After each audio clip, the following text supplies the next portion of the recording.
सभापति महोदय, मैं आपका अत्यंत आभारी हूँ कि आपने मुझे 2024-25 के फाइनेंस बिल पे आपने समर्थन में बोलने का अवसर दिया। मैं कल से इस फाइनेंस बिल पे चर्चा सत्ता पक्ष से प्रतिपक्ष से दोनों तरफ से सुन रहा था। मैंने देखा कि हमारे प्रतिपक्ष के साथी फाइनेंस बिल पे कम बोल रहे थे और उस पर राजनीति पे ज़्यादा।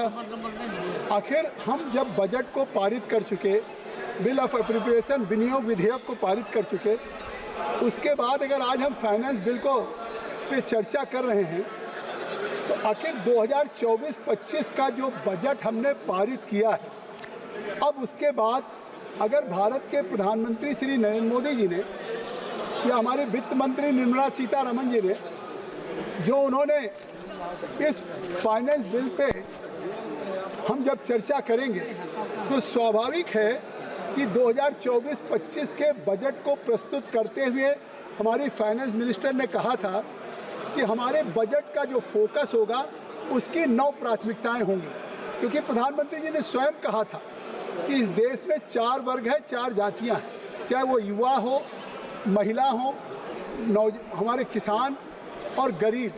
तो इन 4 वर्गों के लिए 9 प्राथमिकताएं तय की गई जो एक विकसित भारत के लक्ष्य की दिशा में उस यात्रा को तेज करेगी। आखिर इस फाइनेंस बिल से हम बजट के संबंध में क्या उपाय करेंगे? अब हमारा इस फाइनेंस बिल से जो बजट हमने प्रस्तुत किया है उस विकसित भारत के और 9 प्राथमिकताओं के लक्ष्य को प्राप्त करने के लिए जो हमारा टैक्स है उसको सिंप्लीफाई करना, जो टैक्स पेयर्स हैं उनकी सर्विसेज में सुधार करना, या हमारे 1 मिनट एकदम बता दीजिए हाउस को ऑर्डर में ले। I request the members to sit on their chair. चलिए मानवर, आप शुरू उनकी करें। उनकी आदत में है कि वो बोलते हैं और बोल करके चले जाते हैं। एक नई परंपरा शुरू हुई है कि जब बोलने के बाद अगर हमारी सरकार या प्रधानमंत्री जी जवाब देते हैं तो उनके प्रश्नों के, उनके बिंदुओं का ही जवाब देने के लिए जब प्रधानमंत्री जी खड़े होते हैं तो बेल में आकर के 2 घंटे नारे लगाते हैं। आखिर इस तरीके की संसदीय परंपरा जो एलओपी राहुल गांधी के बनने के बाद हुई है, ये शायद संसदीय परंपरा प्रणाली पे कुठाराघात है और देश को शर्मसार करने वाली घटना है। जिस तरह से अगर मानिए आपने अनुराग ठाकुर जी को बोलने के लिए दिया, जिस तरीके से हस्तक्षेप किया जा रहा है, ये सदन का हमेशा एक डिकोरम रहा, देश का सर्वोच्च सदन रहा। अभी हमारे आदरणीय पीयूष गोयल जी ने कहा, और ये परंपरा नहीं होती। और ये उपनेता थे, उनसे अगर अपील कर रहा हूँ, मैं सबसे अपील कर रहा हूँ कि अब फाइनेंस बिल पे चर्चा हो रही है, कृपया सभी लोग इसमें भाग लेंगे।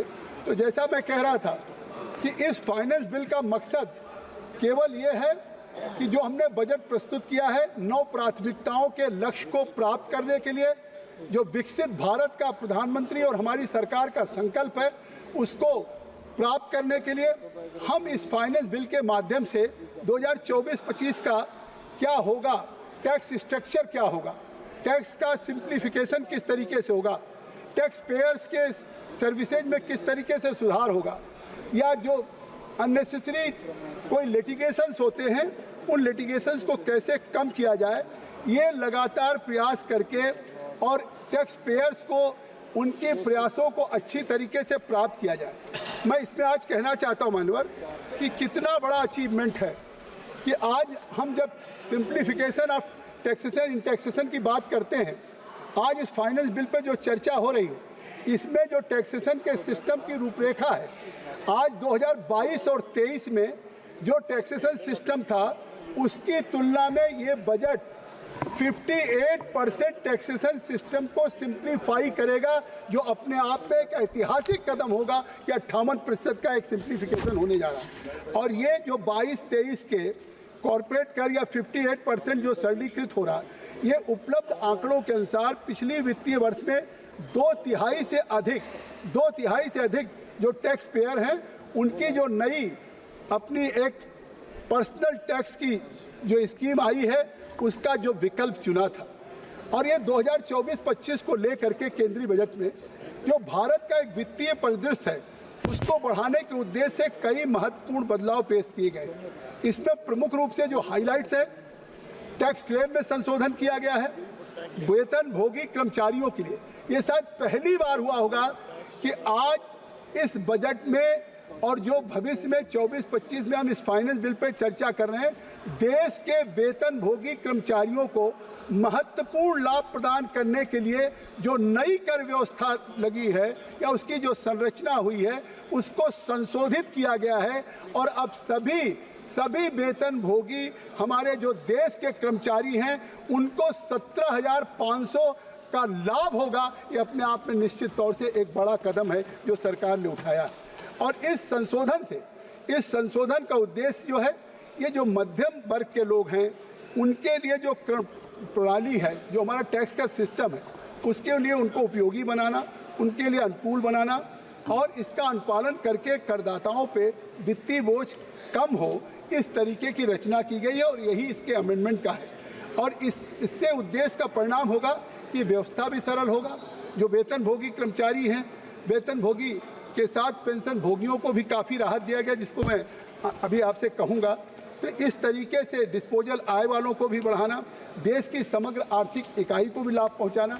मैं इसमें आपसे कहना चाहता हूँ कि जो 2024-25 का हमारा फाइनेंस बिल है, इस फाइनेंस बिल में सबसे पहला हमारा है टैक्स रिफॉर्म, दूसरा इकोनॉमिक ग्रोथ है, फिर इंफ्रास्ट्रक्चर पे हमारा जो चीज़ें हैं उसको देना है, या फिर हमारे साथ किस तरह की ट्रांसपेरेंसी हो टैक्सेशन में या हमारे टैक्स के स्ट्रक्चर में एक ट्रांसपेरेंसी व्यवस्था हो, उसको हो। और जितने सोशल वेलफेयर की स्कीम्स हैं, चाहे वो करें, हेल्थ है, एजुकेशन है, इन सारे पैरामीटर्स पे हम करेंगे। इस संबंध में हमने जो प्रयास किया है, मैं आपसे कहना चाहता हूँ कि आज फाइनेंस बिल पे सबसे पहला, अभी जब कल हमारे निशिकांत जी बोल रहे थे तो उस समय उन्होंने नाम ले लिया उस समय के वित्त मंत्री का, लेकिन मैं कहता हूँ कि ये सच्चाई क्या है।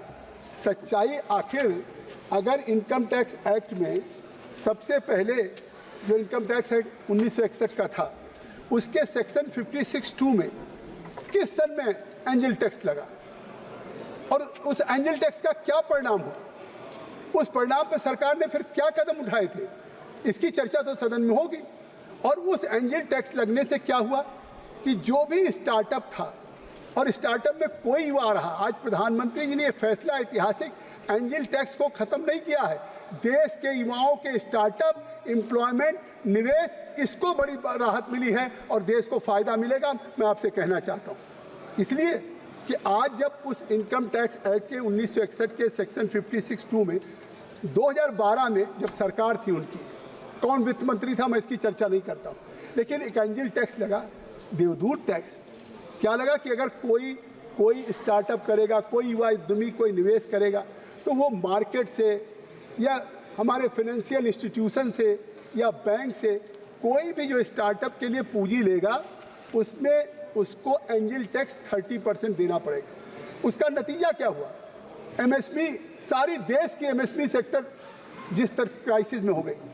कोविड के दौरान जिस तरीके से हमारी सरकार प्रधानमंत्री के नेतृत्व में जब लगा कि पूरी दुनिया उस कोविड की क्राइसिस से जूझ रही थी, दुनिया के सामने ब्रेड बटर का संकट हो गया था, उस समय भी 3 लाख करोड़ फाइनेंशियल इंस्टीट्यूशन से जिस तरीके से एमएसपी सेक्टर को बचाने के लिए प्रधानमंत्री मोदी की सरकार ने किया है, आज उसी का नतीजा है कि एमएसपी रिवाइवल हो गया है और एमएसपी में आज लघु उद्योग समितियाँ देश के लोगों को रोजगार दे रही है। तो एमएसपी का कोई व्यक्ति, कोई नौजवान जब वो लेता है निवेश, अब वो एक अपना डीपीआर बनाता है प्रोजेक्ट का, अब उसके अगेंस्ट अगर उसने बैंक से या कहीं से मार्केट से लोन लिया, अब उस पर अगर 30% का टैक्स एंजल टैक्स के रूप में कट जाएगा तो स्वाभाविक है उसका प्रोजेक्ट नहीं पूरा होता। हमारे आपके चाहे उनके प्रतिपक्ष के भी क्षेत्र में रोज होता है कि साहब हमने इतना करोड़ की पूंजी लिया था, राइस मिल हमने खड़ी कर दी, अब राइस मिल के लिए पूरा नहीं हो पा रहा क्योंकि 30% एंजल टैक्स दे दिया।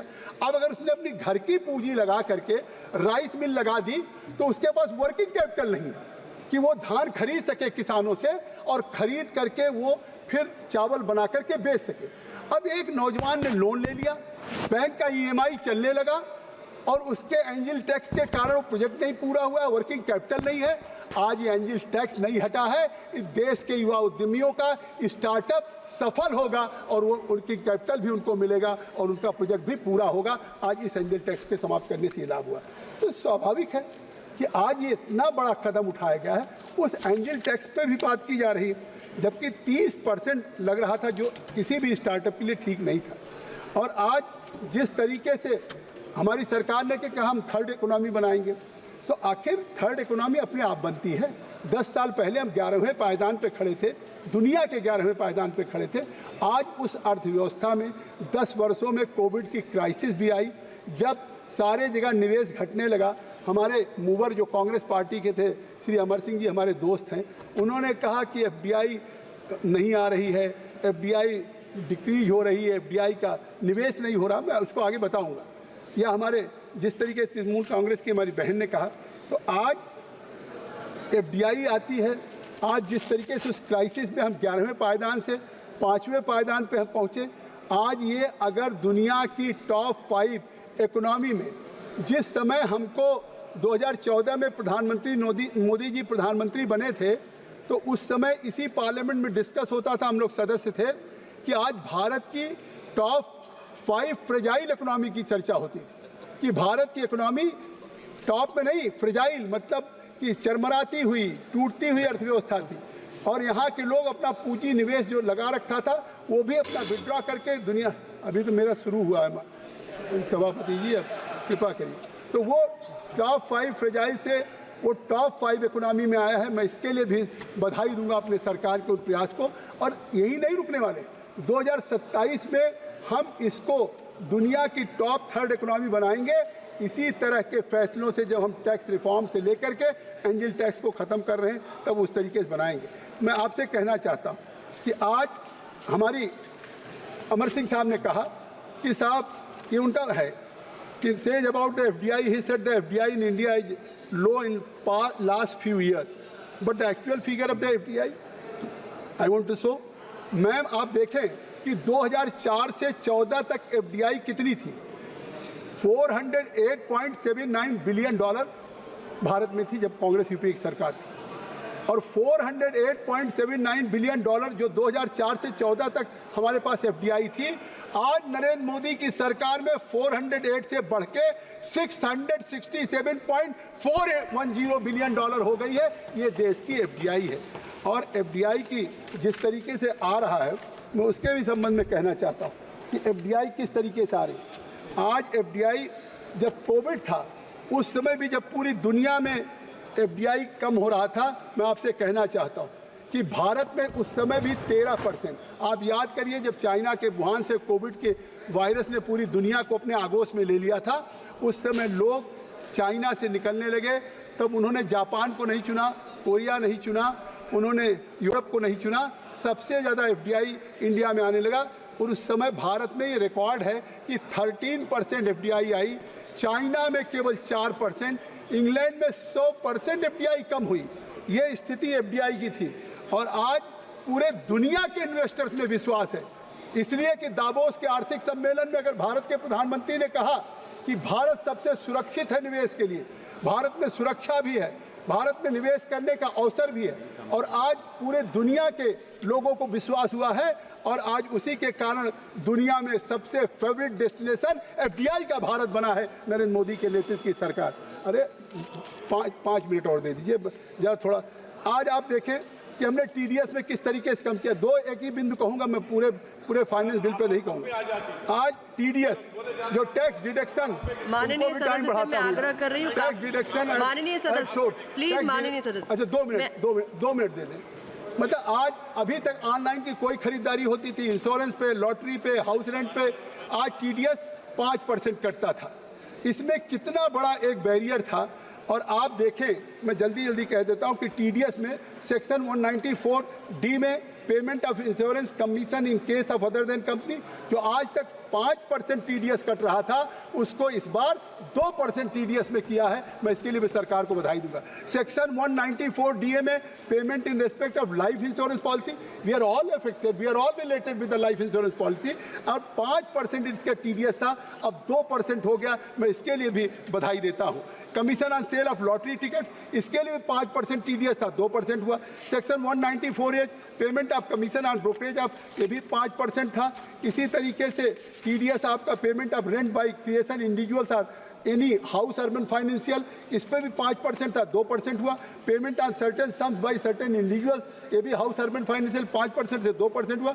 और सबसे महत्वपूर्ण सेक्शन 194O में जो हुआ है amendment, payment of certain some by e commerce operator, जो हम कहीं भी घर से खाना मंगाते हैं, कहीं किसी को मंगाते हैं, उस पर भी TDS हमारा 1% कटता था। आखिर किसके जैसे? ये आम कॉमन मैन को घरों में आज चाहे हम फ्लिपकार्ट को, अमेजन को या कहीं से सामान खाना मंगा रहे हैं, उस पर अभी तक 1% TDS कटता था, 1% से घटा के 0.1% किया गया है। निश्चित तौर से इससे देश के आम उपभोक्ताओं को लाभ मिलेगा। मैं इसी तरीके से आपसे कहना चाहता हूँ पेंशन के संबंध में कि पेंशन डिडक्शन हुआ कि अभी तक पेंशन के जो पेंशनर्स को पेंशन के डिडक्शन की स्कीम थी, मैं केवल फाइनेंस बिल पे कंप्लीट करिए, बस केवल फाइनेंस बिल ये बात करके खत्म कर दूंगा। अभी तक 10% का डिडक्शन का प्रोविजन था। मैं कोई राजनीतिक बात नहीं कर रहा हूँ, और अब 2024 के बजट में इसको बढ़ा करके 14% कर दिया गया। इससे रिटायरमेंट के बाद उनके पास जो पेंशनर्स को एक बड़ा निवेश मिलेगा, उनकी सुरक्षा बढ़ेगी। और मैं आप इस पर सुन लें मैं कि आज increase deduction on employer contribution to pension scheme, section 80CCD provides a deduction for the employer's contribution to the pension scheme up to 10%. Budget 2024 has now increased the limit deduction limit to 10 to 14% of the salary of the employee during the previous year. इसी तरह से STT on futures and option, the security transaction tax ये है, other tax है, reporting of ITR। तो इस तरीके से मैं कहना चाहता हूँ कि जिस तरीके से किया है आज फॉरेन, मैं आखिरी बात कह के ख़त्म कर रहा हूँ। आज मुझे कहा गया था आधा घंटा मिलेगा, अभी तो 7-8 मिनट हुआ होगा। तो मैं आपसे कहना चाहता हूँ कि फॉरेन कंपनीज पे भी क्यों लोग इन्वेस्ट नहीं करते थे? उनको लगता था कि यहाँ सिंगल विंडो नहीं है, इन तमाम यहाँ के भारत के रूल्स रेगुलेशंस हैं। उसके लिए मैं बधाई दूंगा कि इस तरह के तमाम रूल्स रेगुलेशंस को ख़त्म किया। और आज फॉरेन इन्वेस्टमेंट के लिए जो फॉरेन कंपनीज हैं, उनके नेट इनकम, उनके प्रॉफिट पे जिस तरीके का टैक्स लगता था, उसको भी 40% से घटा के 35% किया। और जिसके कारण इतना बड़ा निवेश बढ़ रहा है कि आने वाले दिनों में दुनिया में भारत से ज़्यादा कहीं निवेश नहीं होगा। तो आप इसका समर्थन करें कि आज ये फाइनेंस बिल जिस तरीके से आया है, इस फाइनेंस बिल पे मैं समझता हूँ कि आने वाले दिनों में भारत एक निश्चित तौर से चाहे अपने टैक्स से सिंप्लीफिकेशन से और अपने जो और तमाम हमारे उन्होंने किया है उस संबंध में भी। धन्यवाद माननीय सदस्य जी। मैं बात बस अपनी ख़त्म कर देना चाहता हूँ, कैपिटल गेन की बात कर दूँ बस, केवल कैपिटल गेन की बात कि शॉर्ट टर्म कैपिटल गेन होगा, लॉन्ग टर्म कैपिटल गेन होगा। और लॉन्ग टर्म कैपिटल गेन में माननीय सदस्य श्री हम एक मिनट आखिरी लाइन पे, सिक्योरिटी जो बॉन्ड है या म्यूचुअल फंड है, उनकी जो सिक्योरिटीज की प्रतिभूतियाँ थी, अभी तक उनकी होल्डिंग कैपेसिटी केवल 12 महीने की थी। आज उसको 12 महीने के बाद रिन्यूअल करना पड़ता था, और अब 2 साल की गवर्नमेंट ने बढ़ाई है।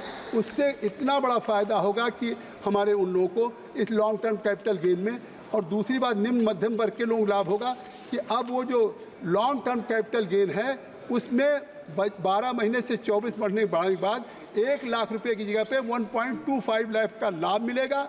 जो पहले 10% थी उसको 12.5% किया। इसलिए संभव हो पाया है कि आज प्रधानमंत्री चाहते कि आधुनिक विकसित सोच का एक ऐसा बने।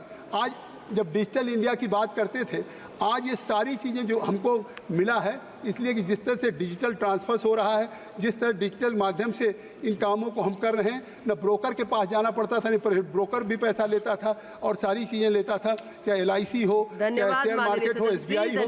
बहुत बहुत धन्यवाद। मैं इस बिल का समर्थन करता हूँ।